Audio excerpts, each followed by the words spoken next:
Hello, good evening all of you. आप सभी लोगों का स्वागत है फोकस कॉन्सेप्ट्स में। देखो, आज जो पेपर हम सॉल्व करेंगे, जिसके मैथ्स के सॉल्यूशंस करेंगे, वो पेपर रहेगा टीजीटी सोशल साइंस फीमेल। 14 नवंबर 2018 की ये मॉर्निंग शिफ्ट है, 8:30 से 10:30। बाकी इस पीडीएफ का लिंक डिस्क्रिप्शन बॉक्स में दिया जा रहा है, आप वहाँ से इसको डाउनलोड कर सकते हो। बाकी ये कंप्लीट पीडीएफ है।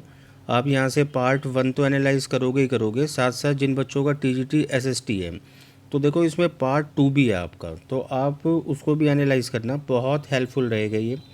इसके अलावा देखो, हमेशा की तरह हम जो सॉल्व करेंगे वो मैथ्स के 20 क्वेश्चन सॉल्व करेंगे।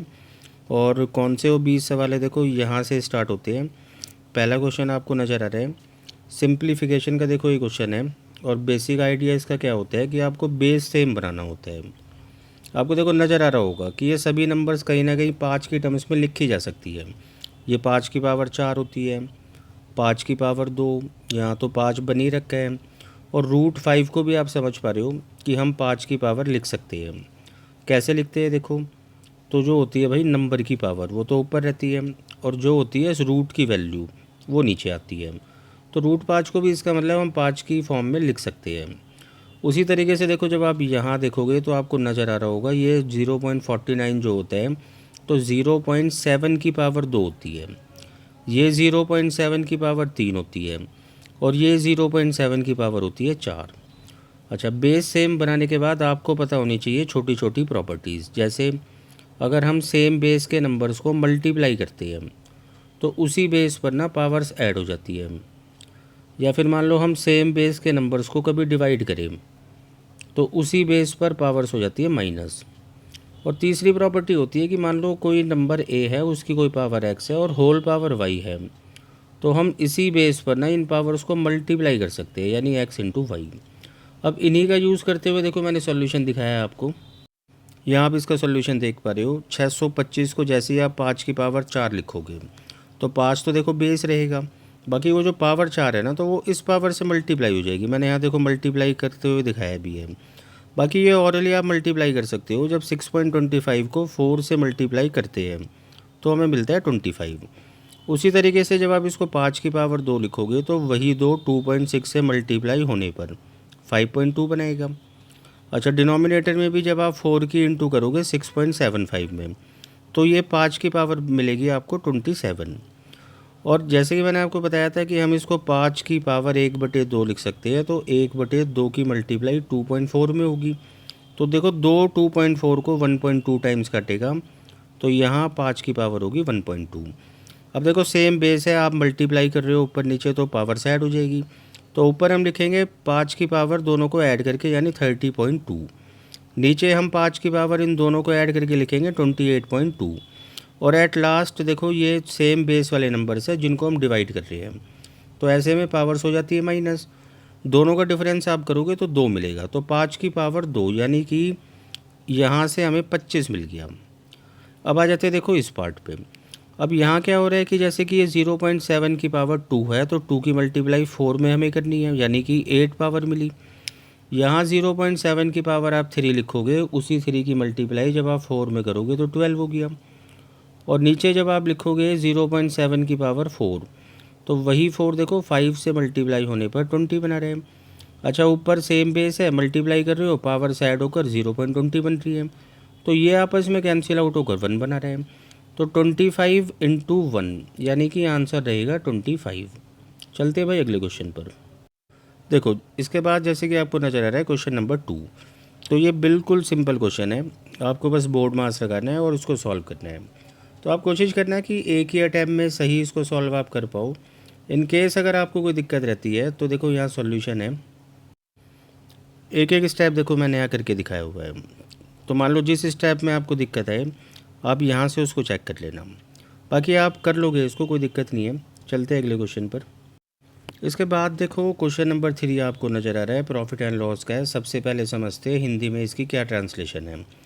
कहता है कि भाई एक डीलर है, अपनी वस्तु के क्रय मूल्य से 40% अधिक मूल्य अंकित करता है। उसके बाद 12% की छूट देता है अंकित मूल्य पर, और बाद में वो बेचते टाइम एक और छूट दे देता है, और ये छूट है अब की बारी 39 रुपये की। तो कहता है तब भी उसे भाई प्रॉफिट हो जाता है 18% का। तो बताना हमें ये है कि क्या होगा इसका मतलब वस्तु का क्रय मूल्य। अब जनरली क्या करते हैं बच्चे कि देखो सीपी को मान लेते हैं 100 रुपये और मार्क प्राइस को फिर वो मानेंगे 140 क्योंकि 40% बढ़ा कर लिखा। उसके बाद जैसे कि भाई पहला डिस्काउंट 12% है तो 140 का जब हम 12% निकालेंगे तो यहाँ से आपको जो ये कैलकुलेशन मिलेगी ना ये डेसिमल वाली मिलेगी देखो। और ऐसा नहीं है कि मतलब डेसिमल वाली कैलकुलेशन से गुजरना ही पड़ेगा, अगर आप चाहो तो इससे बच सकते हो। क्या तरीका होगा कि जैसे कि आपने सीपी और एमपी अभी 100 और 140 बनाया था। अच्छा 100 और 140 को अगर हम छोटा करें तो आप समझ पा रहे हो कि ये रेशियो 5 और 7 होता है। और अगर आप 100 और 140 पे भी नहीं जाना चाहते तो 40% उसने बढ़ाया है ना प्राइस, तो 40% की फ्रैक्शन बना लो।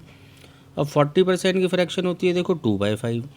तो इसका मतलब है कि भाई अगर 5 रुपये सीपी है तो 2 रुपये बढ़ाकर उसने मार्क किया है यानी 7 रुपये। अब इस रेशियो में आप डाटा मान सकते हो 500 और 700। तो ये डाटा बहुत आसान होगा, ऑरली आप कैलकुलेट कर सकते हो 700 का 12%, हालांकि मैं यहाँ करके दिखा देता हूँ 84 होगा। 20 से 20 कैंसिल होनी है बस, और 12 सत्ते आपको पता है 84।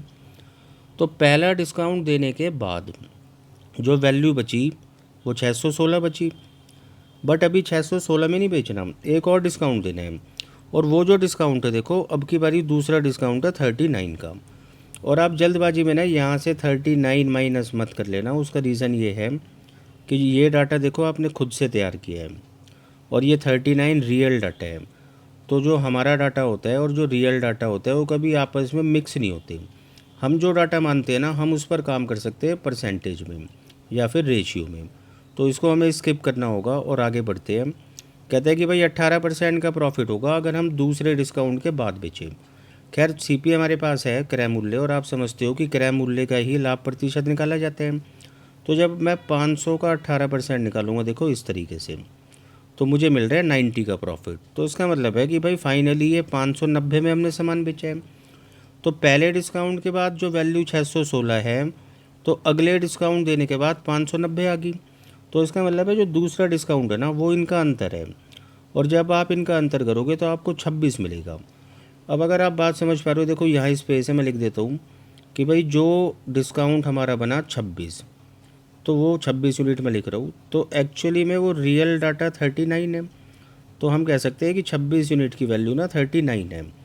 अब देखो ये 13 से 2 बारी कटता है और ये 13 से 3 बारी कटता है, तो 2 यूनिट की वैल्यू 3 होगी, या फिर 2 इसको डिवाइड करेगा 3 को तो आप बोलोगे 1 यूनिट की वैल्यू 1.5 होगी।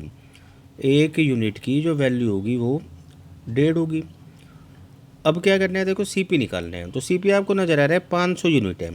तो सिंपली आप करो क्या कि बस 500 को 1.5 से मल्टीप्लाई कर दो, और 500 का 1.5 गुना निकालने का मतलब है कि 500 और 500 का आधा यानी 250 जोड़ दो, तो सीपी होगा 750। चलते हैं इसके बाद क्वेश्चन नंबर 4 पे। देखो भाई ये क्वेश्चन नंबर 4 है एवरेज का। सबसे पहले इसका मतलब समझते हैं। कहते हैं कि एक कैंप में कुछ बच्चे हैं और उनका जो एवरेज वेट है औसत वज़न वो 24 किलोग्राम है। अब 5 बच्चे अगर नए आ जाए जिनका अपना एवरेज वेट 18 किलो है, मतलब वो पाँचों बच्चों को आप 18-18 के हिसाब से मान सकते हो, तो उनके आने के बाद जो एवरेज हो जाएगा, या फिर इन्हीं शुरुआती बच्चों में से अगर 10 बच्चे चले जाए और वो जो बच्चे जा रहे हैं ना देखो इतने एवरेज वेट के साथ जा रहे हैं, कहने का मतलब है आप मान सकते हो कि हर एक बच्चा जो 10 बच्चे गए हैं उनमें से हर एक बच्चे का वेट इतना है। तो उनके जाने के बाद भी जो एवरेज बचेगा या फिर इन 5 बच्चों के बाद आने वाला जो एवरेज था वो आपस में ना इक्वल है, ये इसने बताया है। तो इसने पूछा है कि भाई टोटल कितने बच्चे कैंप में है। अब देखो मैं इसको सॉल्यूशन से समझाता हूँ आपको। देखो भाई यहाँ पर मैंने जो टोटल नंबर ऑफ़ बच्चे हैं शुरुआत में उनको मान लिया x। बाकी आप समझते हो कि जब भी हम एवरेज की मल्टीप्लाई करते हैं नंबर ऑफ़ टर्म्स में तो हमें पता चलता है सम यानी कि योग। तो टोटल x बच्चे हैं, एवरेज उनका 24 है, तो यानी इन सब का वज़न मिलाकर 24x था। अब 5 नए बच्चे आ जाते हैं और उनका एवरेज 18 है, तो फिर से देखो number of terms into average, तो उन 5 बच्चों का योग इतना है। तो अब ये पूरा जो योग आपको मैंने दिखाया है ना तो ये कितने बच्चों का होगा, तो आप बोलोगे x तो पहले ही थे 5 और आ गए, तो ये एक्स प्लस 5 बच्चों का है। तो देखो ये एवरेज आ गया। मैंने ऊपर सम लिखा, नीचे नंबर ऑफ़ स्टूडेंट्स लिखे, तो 5 बच्चों के आने के बाद ये एवरेज है। सेकंड कंडीशन में क्या है कि भाई उन्हीं बच्चों का जिनका सम 24x था, तो उनमें से अब 10 बच्चे निकाल दो, और वो जो 10 बच्चे जा रहे हैं उनका अपना एवरेज इतना है। तो आप 10 से मल्टीप्लाई करोगे, फिर 24x यानी कि पहले वाले सम में से घटाओगे, तो 10 बच्चों के जाने के बाद ये सम बचा। 10 बच्चों के जाने के बाद यानी नंबर ऑफ़ स्टूडेंट्स भी अब x-10 हो गए। तो यहाँ से भी एक एवरेज आ रहा है, और उसने बोला कि भाई दोनों एवरेज बराबर है। तो ये इक्वेशन आपको समझ में आ गई होगी। आप इसको कैलकुलेट करते हुए भी x की वैल्यू निकाल सकते हो। बट ये थोड़ा सा ना देखो टाइम टेकिंग होगा, मतलब इस इक्वेशन को सॉल्व करना थोड़ा सा टाइम टेकिंग होगा। क्या हो सकता है इसका ऑल्टरनेटिव, समझते हैं।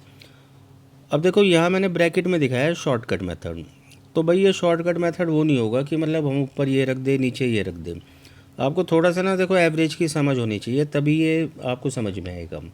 समझाना मैं ये चाहता हूँ। देखो जैसे मान लो कि शुरुआत में भी जो एवरेज था, मतलब यहाँ जो मैंने एवरेज लिखा था शुरुआत में, देखो 24x तो सम था, मैं एवरेज की बात कर रहा हूँ। जो एवरेज मतलब मुझे यहाँ लेना था वही एवरेज यहाँ भी लेना था शुरुआत में।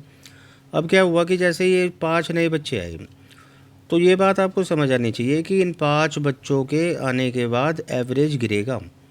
और वो इसलिए कह रहा हूँ मैं कि भाई इन बच्चों के आने से पहले जो एवरेज था ना वो 24 था, और बच्चे जो आ रहे हैं वो 18 से आ रहे हैं। तो जाहिर सी बात है भाई, जितना एवरेज चल रहा है ग्रुप का, अगर उससे आप कम आओगे तो एवरेज गिरेगा। तो बस मैंने यही पता किया कि कितना एवरेज गिर रहा है। तो जहाँ पर हर एक बच्चे को आना चाहिए था 24 से, तो बच्चा आ रहा है 18 से, यानी कि 6 के हिसाब से कम आ रहे हैं। और ऐसे कितने बच्चे हैं, 5। तो 6 गुना 5 30 से एवरेज गिरेगा, 30 का नुकसान होगा। और 30 का नुकसान कितने बच्चों को होगा, तो x बच्चे तो पहले है, 5 और आगे, यानी x प्लस 5 पे। सेकंड केस में मैंने ये दिखाया है आपको कि ये जो 10 बच्चे गए हैं ना, तो इनके जाने के बाद भी एवरेज गिरेगा। और वो इसलिए गिरेगा कि एवरेज जो था वो 24 था, और जो बच्चे जा रहे हैं वो 24 से देखो ज़्यादा जा रहे हैं। मैं पूछूँ कितना ज़्यादा जा रहे हैं, तो आप बोलोगे जो ऊपर का 3/4 नज़र आ रहा है ना, इतना ज़्यादा जा रहे हैं। और इतना इतना करके कितने बच्चे जा रहे हैं, तो आप बोलोगे 10। जब इसको आप बांटोगे कि मतलब इतने की कमी होगी, इतना नुकसान होगा कितने बच्चों पर, तो आप बोलोगे पहले x थे 10 चले गए तो x-10 पर। तो ये दोनों तरफ जो मैंने लिखा है ना, देखो ये वो एवरेज है जो दोनों तरफ कम होगा। तो पहले वाला एवरेज सेम था जैसे कि मैंने आपको बताया, और बाद वाला एवरेज भी सेम है। तो इसका मतलब है कि जो दोनों तरफ एवरेज कम हुआ है भाई, वो भी तो आपस में इक्वल हुआ। तो फ़ायदा इसका ये होगा, अगर हम समझते हैं एवरेज को सही तरीके से, तो इसको आप इंस्टेंटली सॉल्व कर सकते हो। मतलब बहुत कम टाइम में आप इसको सॉल्व कर सकते हो इसके कंपैरिजन में। और देखो मैंने सॉल्व भी करके दिखाया है। मैंने लिखा है किसी भी एक्सप्रेशन को सॉल्व करने पर x-15 होगा जैसे। अब देखो मैंने इसको यहाँ सॉल्व कर दिया कि 6 गुना 5 30 लिखा है यहाँ पर, नीचे x+5, इधर जब आप कैलकुलेट करोगे तो 7.5 बटे में x-10। 7.5 इसको 4 बारी में काटते हैं, और सिंपली क्रॉस मल्टीप्लाई करोगे तो आपको x की वैल्यू मिल जाएगी 15। चलते हैं भाई अगले क्वेश्चन पर। देखो भाई क्वेश्चन नंबर 5 आपके सामने है। यहाँ कहता है कि एक ना 16 लीटर का कोई सॉल्यूशन है, कोई मिक्सचर मान लो आप 16 लीटर का, तो उसमें 15% तो एसिड है। मतलब अगर आप 16 का 15% निकालते हो वो तो एसिड है, और जो भी बचेगा वो होगा कुछ और, पानी मान सकते हो आप, और पानी ही है यहाँ पर। उसी तरीके से एक दूसरा भी मिक्सचर है, और वो 20 लीटर का है, जिसमें से अगर आप 16% निकालते हो ना 20 का, तो आपको पता चलेगा इतना एसिड है, और बाकी बचा वो होगा पानी। अब इसके अलावा देखो उसने क्या किया कि 4 लीटर पानी और मिला दिया।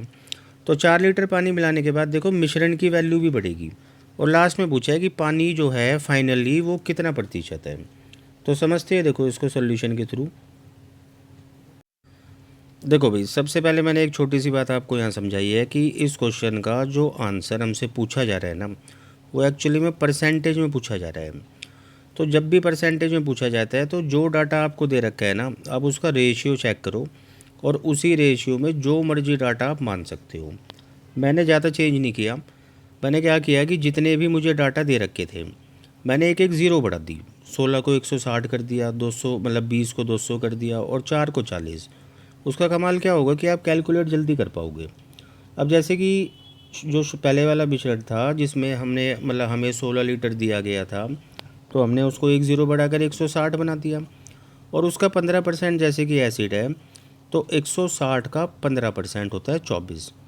आप कैलकुलेट करना चाहो तो ऐसे कर सकते हो, वरना होता क्या है कि 160 का 10% ना बस एक ज़ीरो हट जाती है, 16 है। और 5% 16 का आधा 8 होगा, तो 15% हो गया 24। जैसे मर्जी आप कैलकुलेट कर लेना, मतलब एसिड आपका 24 आ जाएगा। अब बाकी बचा हुआ जो ये पानी है इसको कैलकुलेट मत करो, मैंने तो बस लिख के दिखाया है, आप इसको मत कैलकुलेट करो। 200 लीटर का दूसरा मिक्सचर है, वहाँ पर एसिड 16% है, 16% होता है 32, यानी इसमें एसिड 32 है। पानी को आप मत काउंट करो।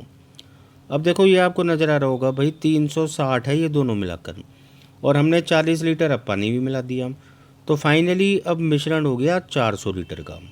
अच्छा, मिलाया पानी है तो इसका मतलब एसिड सेम रहना चाहिए, 24 और 32 होता है देखो 56।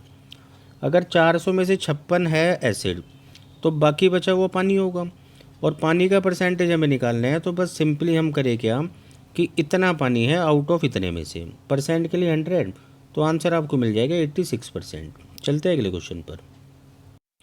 देखो भाई इसके बाद आपको नज़र आ रहा है क्वेश्चन नंबर 6। अब ये थोड़ी सी एल्जेब्रिक फॉर्म है। देखो मैंने आपको पहले भी समझाया है कि मान लो कि हमें इसका अंडर रूट निकालने हैं, तो ये कैसे निकालने हैं। तो ये जो 4 होता है ना, ये बताता है असल में a² + b² को, और ये जो 2√3 है ये बताता है 2ab को।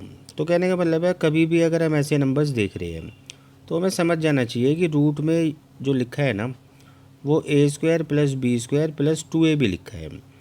अच्छा, इसको आप समझ रहे हो a + b का होल स्क्वायर है, और a + b का जो होल स्क्वायर होगा तो उसका अंडर रूट भाई a + b होगा। तो कहने का मतलब है कि यहाँ पर हमें बस a और b को देखना होता है कि वो दो वैल्यूज़ क्या क्या होगी। तो फिर से समझते हैं, देखो जैसे कि मैं आपसे पूछूं कि भाई 4 + 2√3 का अंडर रूट क्या होगा, तो जैसे कि मैंने आपको बताया कि ये नंबर 2ab को बताता है, 2ab को, तो आप 2 से 2 काट दो। फिर आप बोलोगे कि भाई ए बी यहाँ पर दो ऐसे नंबर्स होने चाहिए जिनको मल्टीप्लाई करने पे हम √3 लिख सकें। और ये जो 4 आपको नज़र आ रहा है ये भी मैंने अभी आपको समझाया है कि ये a² + b² से मिलकर बनते हैं। तो यहाँ देखो आपको ऐसे दो नंबर्स भाई सोचने ही पड़ेंगे। तो दोनों नंबर सोचने बेहद आसान है, वो √3 और 1 है। आप दोनों को मल्टीप्लाई करके देखोगे √3 मिल रहे हैं। √3 का स्क्वायर 3 होता है, 1 का स्क्वायर 1 होता है, तो दोनों के स्क्वायर का सम भी 4 मिल रहे हैं। और पहले वाले नंबर को देखो बड़ा लिखना होता है, तो मैं बोलूँगा कि इसका जो अंडर रूट होगा वो √3 + 1 होगा। उम्मीद है इतनी बात आपको समझ आई होगी। बाकी इसके बाद क्या मैंने सॉल्यूशन में किया है मैं समझाता हूँ। देखो सॉल्यूशन आपके सामने है, ये क्वेश्चन था, ये एक्सप्रेशन था।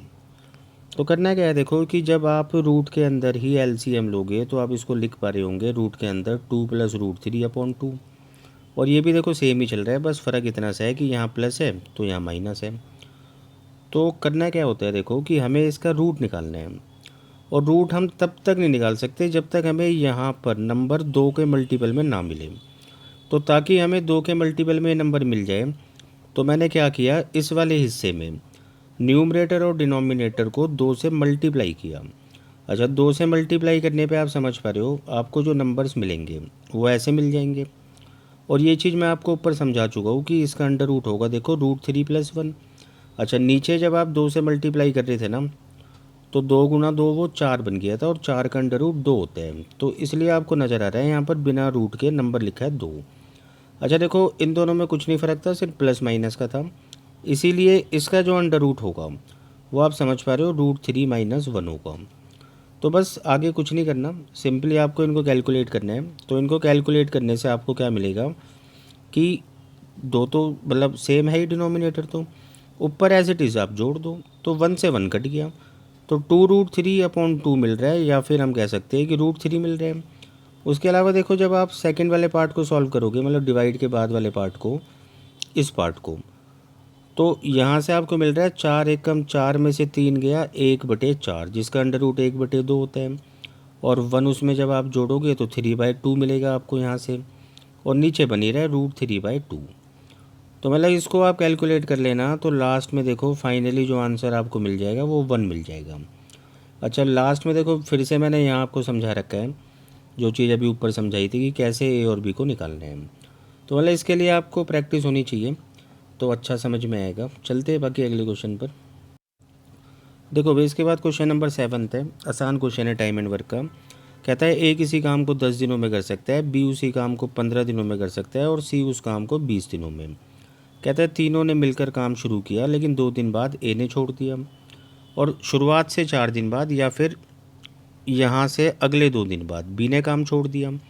तो शेष कार्य को सी कितने दिनों में पूरा करेगा। तो बिल्कुल आसान सा क्वेश्चन है। देखो सॉल्यूशन से मैं समझा देता हूँ। देखो भाई, सॉल्यूशन आपके सामने है। सबसे पहले जैसे कि हमें टोटल वर्क बनाना होता है इनके एलसीएम से, तो इन तीनों का एलसीएम 60 है। अच्छा, टोटल वर्क के बाद जैसे कि एफिशिएंसी निकालनी होती है, 60/10 6, 60/15 4 होगा और 60/20 यानी कि 3 होगा। तीनों ने मिलकर 2 दिन तक तो काम किया ही किया था, 2 दिन बाद ए चला गया था। तो तीनों का काम आप देख पा रहे हो, 6 4 10 3 13 है और 2 दिनों में 26 हो जाएगा। फिर ए के छोड़ने के बाद बी और सी भी सिर्फ 2 ही दिन काम कर पाए। तो बी और सी की क्षमता 7 है, तो 7 दूनी 14, टोटल काम हो गया देखो 40। अब बी भी यहाँ जा चुका है, तो जो भी काम बचा वो सी करेगा और सी की क्षमता 3 है, तो 20 काम जब आप 3 की क्षमता से कराओगे तो आंसर होगा 6 सही थे 2/3। चलते हैं अगले क्वेश्चन पर।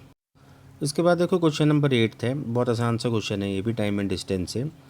कहता है ए और सी की जो चालों का अनुपात है वो इतना है और बी 450 किलोमीटर 6 घंटे में चल सकता है। तो डिस्टेंस आपको बी का दे रखा है 450, टाइम आपको दे रखा है 6। तो इसको कैलकुलेट करने पर आपको बी की ना स्पीड मिल गई और वो स्पीड मिल रही है आपको 75। अच्छा, जो बी की स्पीड है तो उसी का 2/3 ए की स्पीड है।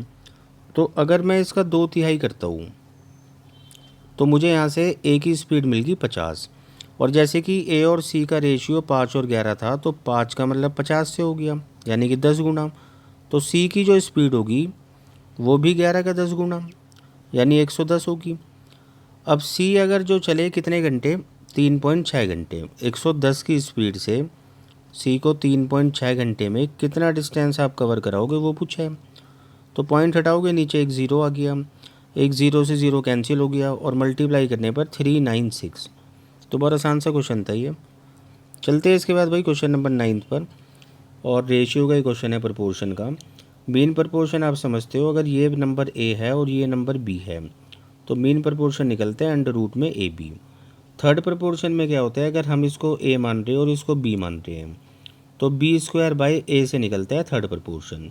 हमें बस दोनों का रेशियो निकालना है। आपको मैं सॉल्यूशन दिखा देता हूँ। देखो जैसे कि आपको सॉल्यूशन नज़र आ रहा है, तो इन दोनों का मीन प्रपोर्शन मैंने अभी आपको समझाया कि अंडर रूट करना होता है इन दोनों का प्रोडक्ट, तो आप ऐसे लिख सकते हो। और यहाँ से आपको कैलकुलेट करने पर 2.8 मिल रहा है। थर्ड प्रपोर्शन के लिए B²/A, तो देखो लिखा भी है मैंने यहाँ, इसको आप ऐसे लिख दो कैलकुलेट करके। तो बाकी 2.8 से 2.8 करता आपको नज़र आ रहा है, तो आंसर होगा 1:4। चलते हैं भाई अगले क्वेश्चन पर। देखो भाई क्वेश्चन नंबर 10 फिर से टाइम एंड वर्क से है। कहता है ए और बी किसी काम को 20 दिनों में मिलकर कर सकते हैं। 5 दिन उन्होंने काम किया और उसके बाद बचा हुआ काम उन्होंने सी की मदद से किया 10 दिनों में। उसके बाद कहता है कि सी 4 दिनों में उतना ही काम कर सकता है जितना काम बी कर सकता है 3 दिनों में। अब आप समझते हो देखो कि जिस मतलब जितना वो टाइम लेते हैं जिस रेशियो में, तो उसको अगर हम पलट दें तो वो उनकी क्षमता का रेशियो बन जाता है। मतलब यहाँ से मुझे बी और सी की क्षमता का रेशियो मिल रहा है। बी की जो क्षमता होगी वो तो होगी देखो 4, और सी की जो क्षमता होगी वो होगी 3। इसके बाद जैसे कि ए और बी 20 दिन में काम कर सकते हैं, तो आप करो क्या कि मान लो भाई टोटल वर्क ना 20 है, हम टोटल वर्क को शुरुआत में 20 मानते हैं, और ए और बी की जो कंबाइंड क्षमता होगी वो 1 होगी, क्योंकि ए और बी मिलकर इसे 20 दिन में कर सकते हैं। अब दोनों ने 5 दिन काम किया, तो 5 दिन जब ए और बी काम करेंगे 1 की क्षमता से तो 5 काम हो जाएगा। अब शेष काम कितना बचा, तो आप बोलोगे 20 टोटल था, 5 हटा लो बचा 15। ये 15 काम भाई एक तरीके से देखो 10 दिन में हुआ है, और अगर 15 काम 10 दिन में हो रहा है तो इसका मतलब रोज़ाना ज़रूरी है काम होना 1.5। और ए और बी तो देखो मिलकर एक काम करते हैं रोज़ाना, तो फिर ये 0.5 कहाँ से आया?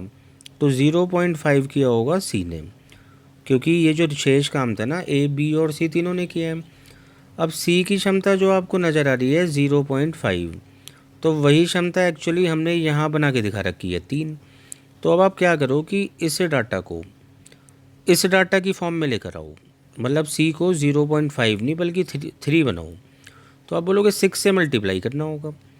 भाई 0.5 का मतलब होता है आधा, और आधे की गुणा 6 में करोगे तभी 3 आता है। तो कुल मिलाकर जितना भी डाटा आपको यहाँ नज़र आ रहा है ना, सबको उठा के 6 गुना कर दो। टोटल वर्क भी अब 20 नहीं होगा, 20 का 6 गुना होगा, यानी कि 120। और ये काम हमें जिससे करवाना है वो है बी और सी। तो बी और सी का काम आपको नज़र आ रहा है 4 और 3 7। तो इसको कैलकुलेट आप करोगे तो बहुत आसानी से 17 सहित 1/7 इसका आंसर मिलेगा। चलते हैं इसके बाद अगले क्वेश्चन पर। इसके बाद देखो क्वेश्चन नंबर 11 कंपाउंड इंटरेस्ट से है, इसका मतलब समझते हैं। कहता है कि जो कंपाउंड इंटरेस्ट मतलब कि चक्रवृद्धि ब्याज इस दर से 10% की दर से 2 वर्षों में जो हमें मिला है वो इतने रुपए मिला है। तो आपको बताना है कि उसी राशि पर इतने वर्षों का चक्रवृद्धि ब्याज क्या होगा, और दर भी वही है यानी कि 10%। तो सबसे पहले देखो मैं आपको समझाना ये चाहता हूँ कि 10% अगर हर साल आपको सीआई देना है तो 2 साल में आप 21% दोगे। मतलब 2 साल को मैंने कंबाइंड कर लिया। पहले भी कई बार मैंने बताया आपको कि 2 साल में मतलब जब 2 बारी हम ब्याज देते हैं, एक सेकंड यार, देखो मैं दोबारा से बता देता हूँ। समझाया मैंने आपको ये था कि जब हम 2 बारी ब्याज देते हैं ना, तो x + y + xy/100 इससे कैलकुलेट कर सकते हैं कि कितना % हमने मिलाकर 2 वर्षों में ब्याज दिया। तो पहले और दूसरे वर्ष की ये ब्याज दर होती है 10 और 10 रखने पर 20 तो बन ही गया, और 10 × 10 100/100 1 होता है। तो आप बोलोगे 21% 2 वर्षों में सीआई दिया, जबकि रुपए में कितना 6300 है। और प्रिंसिपल आप समझते हो 100% होता है, जबकि आपको 1% की वैल्यू 300 मिल रही है, तो 100% की होगी 30,000 रुपये। तो प्रिंसिपल आपको पता चल चुका है 30,000 रुपये। अब आपको क्या करना है, देखो इतने वर्षों तक ब्याज निकालने हैं। तो पहले वर्ष आप 10% ब्याज दोगे, दूसरे % 10%, तीसरे वर्ष भी 10%, पर चौथे वर्ष ना सिर्फ हमें इतने टाइम का ब्याज देना है। तो आप 10 का इतना निकाल लो। तो आप बोलोगे कि जब चौथी बारी हम ब्याज देंगे तो 2.5% देंगे। अब तरीके देखो ढेर सारे होते हैं, लेकिन सबसे आसान तरीका जो यहाँ होगा ना वो होगा एक एक करके चलने वाला। और उसका कारण क्या है कि रेट ऑफ इंटरेस्ट 10% है। तो देखो सॉल्यूशन में मैंने आपको दिखाया है। देखो प्रिंसिपल जैसे कि 30,000 निकाल ही लिया था हमने, तो एक एक करके आप काउंट करोगे ना बहुत जल्दी काम हो जाएगा। 30,000 का 10% अगर निकालना है तो बस सिंपली एक ज़ीरो काट दो। तो आप बोलोगे 3,000, 3,000 30,000 में जोड़ोगे तो 33,000। अब आप सीआई में समझते हो कि भाई 33,000 प्रिंसिपल का काम करेगा। इस नंबर का 10% निकालना है, फिर से एक ज़ीरो काट दो, आप बोलोगे 3300। जब इसमें जोड़ोगे तो इतना आ जाएगा। फिर ये प्रिंसिपल होगा अगले साल के लिए, फिर से 10% निकालना है तो आ गया। इतना जोड़ोगे तो इतना हो गया। अब ये प्रिंसिपल है देखो अगली बारी के लिए, यहाँ हमें निकालना तो 2.5% है, बट आप पहले 10 निकाल लो, उसके लिए आपको ज़ीरो काटना है। अब 3993 एक तरीके से 10% की वैल्यू है, और हमें निकालनी है 2.5% की। तो आप समझते हो कि जो 2.5% है वो 10% का चौथा हिस्सा होता है। उठा के इसे 4 से डिवाइड कर दो, 4 से डिवाइड करोगे तो लगभग इतना मिल जाएगा, और इतना जोड़ने पर अमाउंट इतना हो गया। तो देखो ये प्रिंसिपल है और इतना पैसा हो गया, तो इनका अंतर करने पे ही ब्याज मिल रहा है 10928। बाकी समझ आपको आ गया होगा। चलते हैं अगले क्वेश्चन पर। इसके बाद देखो आपको क्वेश्चन नंबर 12 नज़र आ रहा है। ये पहले भी हमने बहुत बारी डिस्कस किया है, जैसे कि 3 नंबर्स आपको दे रखे हैं और कहता है एक बड़े से बड़ा नंबर x है, जब इन तीनों को डिवाइड करेगा तो हर दशा में ना जो शेषफल बचाएगा वो बराबर बचाएगा। तो वो जो भी नंबर है मतलब x, उसके अंकों का योग बताओ। सीधा सॉल्यूशन के थ्रू समझते हैं। देखो भाई सबसे पहले क्या करना होता है इन क्वेश्चंस में कि जब सेम रिमाइंडर बचता है तो हमें जैसे 3 नंबर दे रखे हैं तो हम दो दो के बीच का ना अंतर निकालेंगे। जैसे इनका अंतर इतना बना, इन दोनों नंबर्स का अंतर इतना है और इन नंबर्स का जो अंतर है वो इतना। अब हमें क्या करना है कि इन तीनों डिफरेंसेस का HCF निकालना है, तो हमें सीधा सीधा वो नंबर पता चल जाएगा x, और वो जो भी नंबर होगा उसके सम ऑफ डिजिट्स हम निकाल सकते हैं। अब सबसे बड़ी बात तो यही है कि भाई HCF निकाले कैसे, समझाने में तो ये चीज़ें बहुत आसान है, टीचर का काम आसान है, बट इनका HCF निकाले कैसे। तो देखो एक मेथड होता है रेशियो मेथड, पहले भी काफ़ी बार ये मैंने डिस्कस किया है। इसमें क्या करना होता है कि आपको ना नंबर्स को छोटा करना होता है, जैसे रेशियो में आप बनाते हो। अब थोड़े बहुत तो देखो टेबल आपको भी पता होनी चाहिए।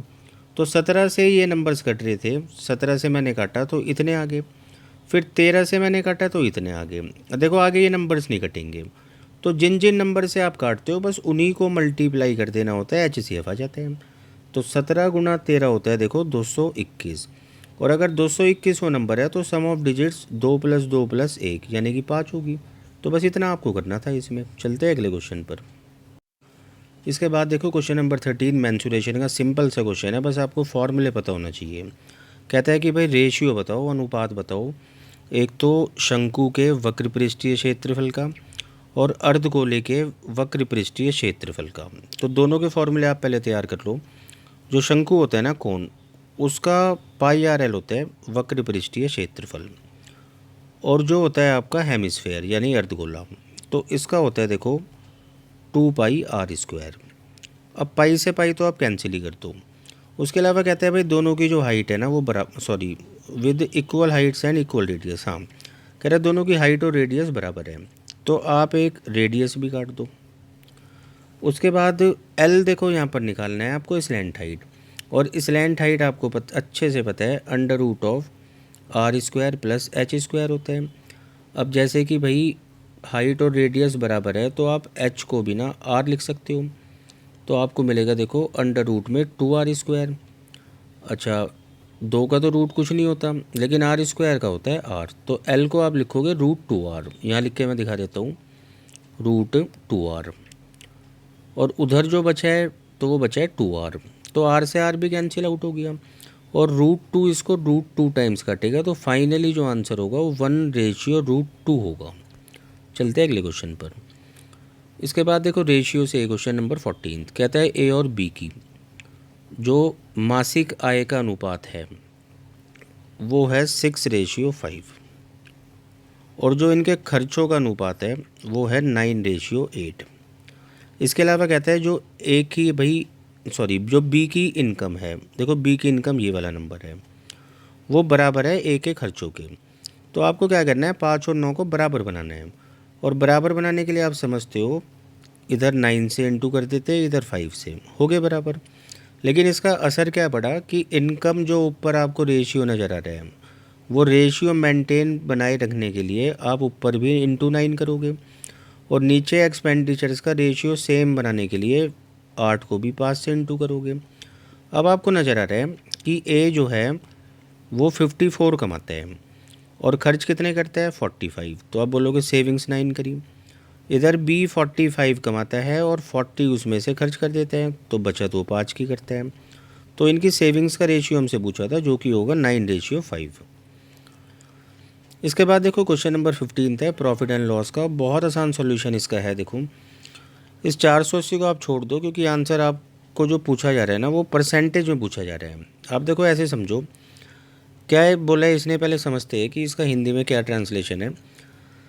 कहता है कि भाई एक आदमी क्या करता है कि 1/3 वस्तुओं को ना 10% हानि पर बेच देता है, जबकि उसको कुल मिलाकर 20% लाभ चाहिए। तो बताओ कि 1/3 बेचने के बाद जो सामान बचा उसे कितने प्रतिशत लाभ पर बेचना चाहिए। यहाँ मैं आपको समझाऊंगा देखो एवरेज वाली अप्रोच से। उसके पास एक जैसे ना देखो 3 सामान है और ओवरऑल प्रॉफिट चाहिए उसको 20%। जैसे मान लो कि आपके पास 3 सब्जेक्ट हैं और आपको ओवरऑल चाहिए 60%, तो आप समझते हो कि भाई हर एक सब्जेक्ट में 60 आ जाए, काम हो जाएगा। अब यहाँ इसे ओवरऑल 20% प्रॉफिट चाहिए, तो आप समझो इधर भी अगर वो 20% लाभ पर बेच दे, इधर भी और इधर भी, तो टेंशन ही ख़त्म। लेकिन 1/3 का मतलब है कि पहला हिस्सा, पहले हिस्से पे कमाने की तो दूर की बात है, उल्टा उसने गवा दिया 10%। तो अब काम और बड़ा हो गया। पहले तो काम ये था 20 20 20 कुल मिला के 60 मिल जाए, काम हो जाएगा।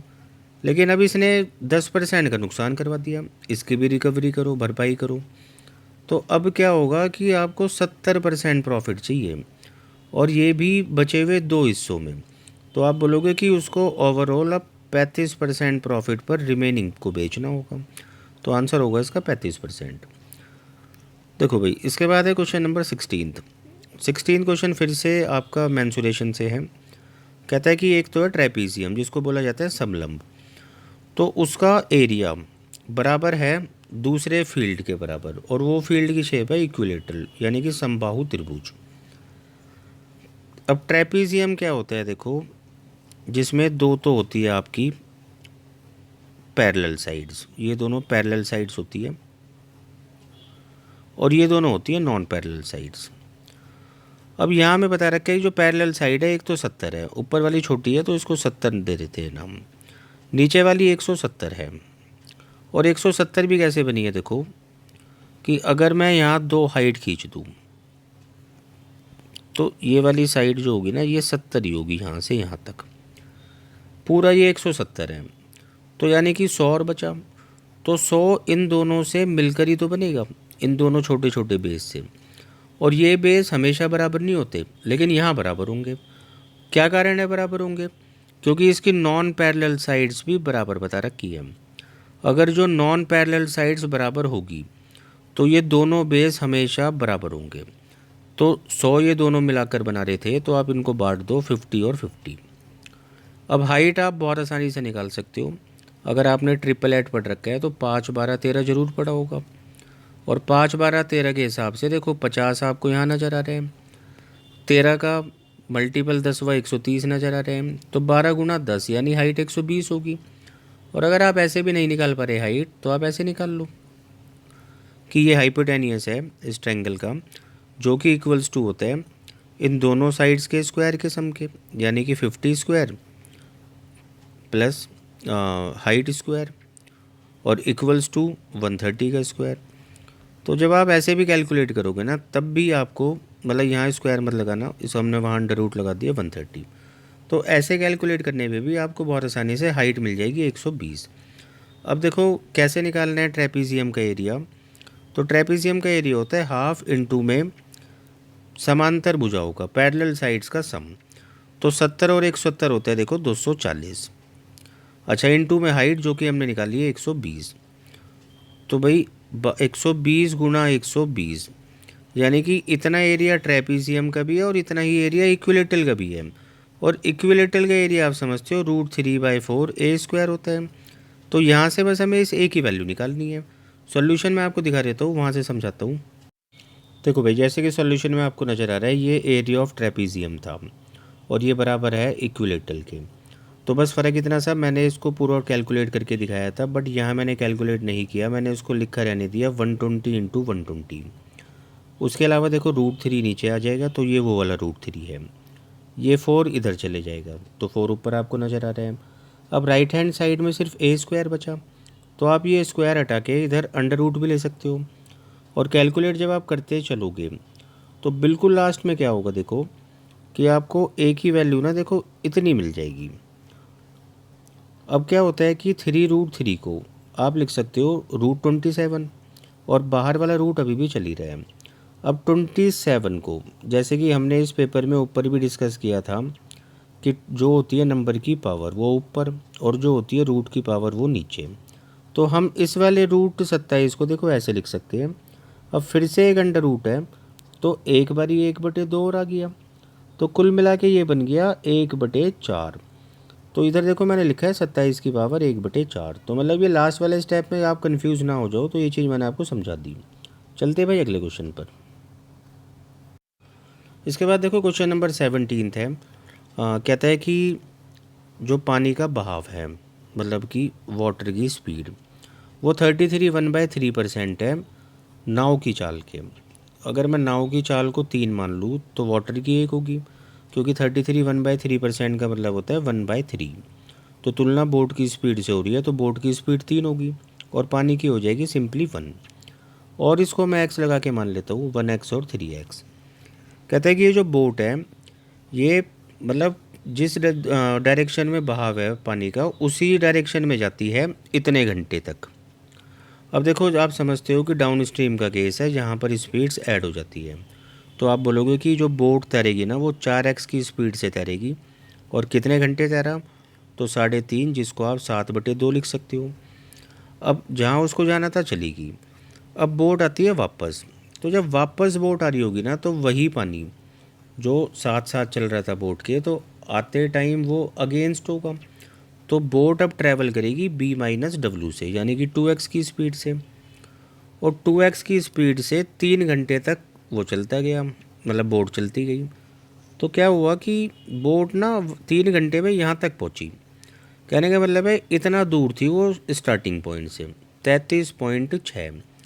तो इसका मतलब है जितना डिस्टेंस बोट गई और जितना डिस्टेंस बोट आई, तो उन दोनों के बीच में भाई अंतर होना चाहिए 33.6 का। बस एक स्टेप का ये सॉल्यूशन है, आप इसको कर लेना। तो 7 दूनी 14x में से जब आप 6x घटाओगे तो 8x हो गया।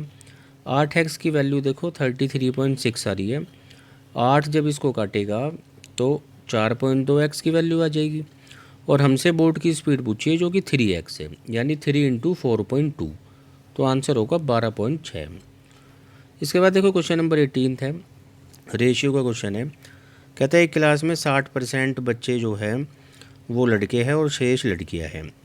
अब जितने लड़के हैं उनका 35% और जितनी लड़कियां हैं उनका 60% को स्कॉलरशिप मिलती है, और जिनको स्कॉलरशिप नहीं मिलती तो ऐसी लड़कियां 32 हैं। तो स्कॉलरशिप ना मिलने वाले लड़के जो है उनकी संख्या पूछी है। समझते हैं सीधा सॉल्यूशन से। तो देखो भाई, जैसे कि बॉयज़ और गर्ल्स का रेशियो 3:2 बनेगा ही, 60% लड़के हैं तो 40% लड़कियाँ हुई। अब 3 और 2 में मैंने 300 और 200 मान लिए टोटल बच्चे। तो जैसे कि इसने बोला था कि जिन लड़कों को स्कॉलरशिप मिली है वो 35% लड़के हैं, तो 300 का आप 35% निकालोगे तो 105 आ जाएगा। हालांकि ओरली ये कैलकुलेट आप कर सकते हो। 60% लड़कियाँ भी है जिनको स्कॉलरशिप मिली है, 200 का 60% होता है 120। अब जिनको स्कॉलरशिप नहीं मिली, मैंने यहाँ देखो ये साइन लगा रखा है, तो वो कितने लड़के होंगे कितनी लड़कियाँ। 300 में से 105 घटाओगे तो 195 लड़के बचे जिनको नहीं मिली स्कॉलरशिप, और 200 में से 120 घटाओगे तो 80 लड़कियाँ जिनको स्कॉलरशिप नहीं मिली। बाकी लड़कियाँ जिनको स्कॉलरशिप नहीं मिली वो 32 बता रखी है। तो ये 80 यूनिट बराबर 32 के हैं, 1 यूनिट बराबर 32/80 हो जाएगा। और लड़कों को जिनको स्कॉलरशिप नहीं मिल रही वो 195 यूनिट है, तो बस 195 यूनिट की वैल्यू आप निकाल लेना। तो कैलकुलेट करने पर आपको बहुत आसानी से मिल जाएगा 78। चलते भाई अगले क्वेश्चन पर। अब देखो यहाँ से शुरू होता है कॉम्प्रीहेंशन। टोटल 2 क्वेश्चन हमें मिल रहे हैं इस डाटा पर, बड़े ध्यान से आपको समझना है। देखो इसने बता ये रखा है कि भाई ये ABCDF, तो ये कौन है कि मतलब 6300 में से कितने एम्प्लॉयज़ किस कंपनी में काम करते हैं, तो उन कंपनीज़ का नाम है ABCDF। अच्छा, टोटल एम्प्लॉयज़ देखो वैसे तो बता रखे हैं 6300, लेकिन इस 63 का ना 6300 का कोई काम नहीं, हम इसको देखने तक नहीं वाले। क्या कारण है उसका कि जब आप देखोगे 2 क्वेश्चन इस पे पूछे जा रहे हैं। ये क्वेश्चन देखो आंसर इसका रेशियो में पूछा है, 20वां सवाल है, तो यहाँ जो आंसर पूछा है वो पूछा है परसेंटेज में। तो परसेंटेज और रेशियो के लिए कोई ज़रूरत नहीं होती रियल डाटा की। तो फिर अब सवाल ये है कि भाई अगर 6300 ना माने तो कुछ तो मानना पड़ेगा, तो टोटल आप 100 मानो। और 100 मानने का फ़ायदा ये है कि आप इनको जोड़ के भी देखोगे ना तो ये भी 100% ही तो बना रहे हैं। तो बस वो परसेंट हटा दो और आप मान लो टोटल 100 एम्प्लॉयज़ काम करते हैं। अब मैं आपसे पूछूँ कि बताओ कंपनी ए में इन 100 में से कितने एम्प्लॉयज़ है, आप एकदम बता सकते हो 17। और उन 17 में से मेल और फीमेल्स कितनी हैं, तो उसके लिए देखो आपको नीचे रेशियो दे रखा है। अब ए में आपको नज़र आ रहा होगा 11:6 है, तो 11:6 को अगर आप जोड़ोगे तो 17 ही बन रहे हैं, और हमें बनाना भी 17 है, तो मतलब ये रेशियो बैलेंस्ड है। उसी तरीके से देखो अगर मैं पूछूँ आपसे बी कि बी में बताओ भाई मेल और फीमेल कितने हैं, तो बी में एक तो टोटल है 21 एम्प्लॉयज़, और 21 में से मेल और फीमेल का रेशियो देखो आपको यहाँ नज़र आ रहा है, तो ये भी ऑलरेडी बैलेंस्ड है, क्योंकि 10 और 11 भी कितना होता है 21। तो ऐसे ही देखो मैंने एक एक करके आपको यहाँ दिखा रखा है कि ए में मेल्स और फीमेल्स कितने, बी में कितने, आपको सिर्फ बांटने हैं।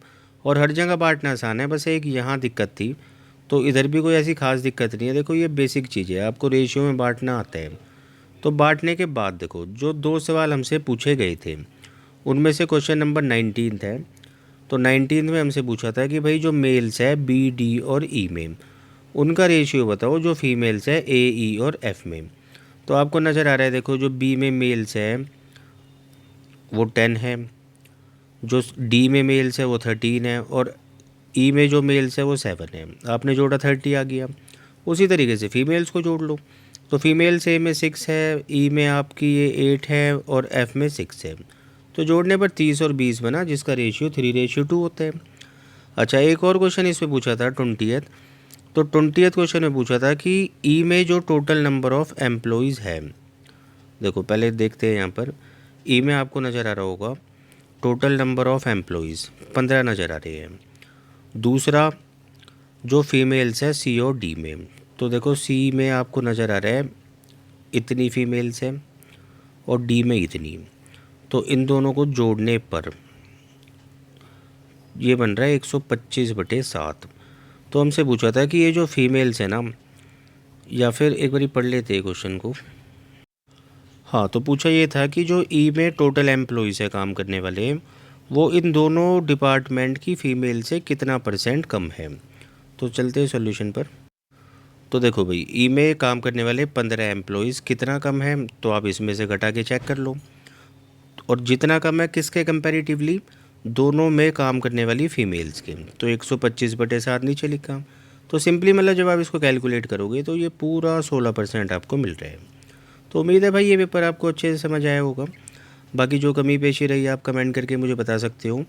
और बाकी ये जैसे कि मैंने आपको स्टार्टिंग में बताया था, कंप्लीट पेपर है, तो अब इसको अच्छे से एनालाइज करना। बाकी बहुत जल्द मिलते हैं पीजीटी पेपर के साथ। चलो बाय, थैंक यू।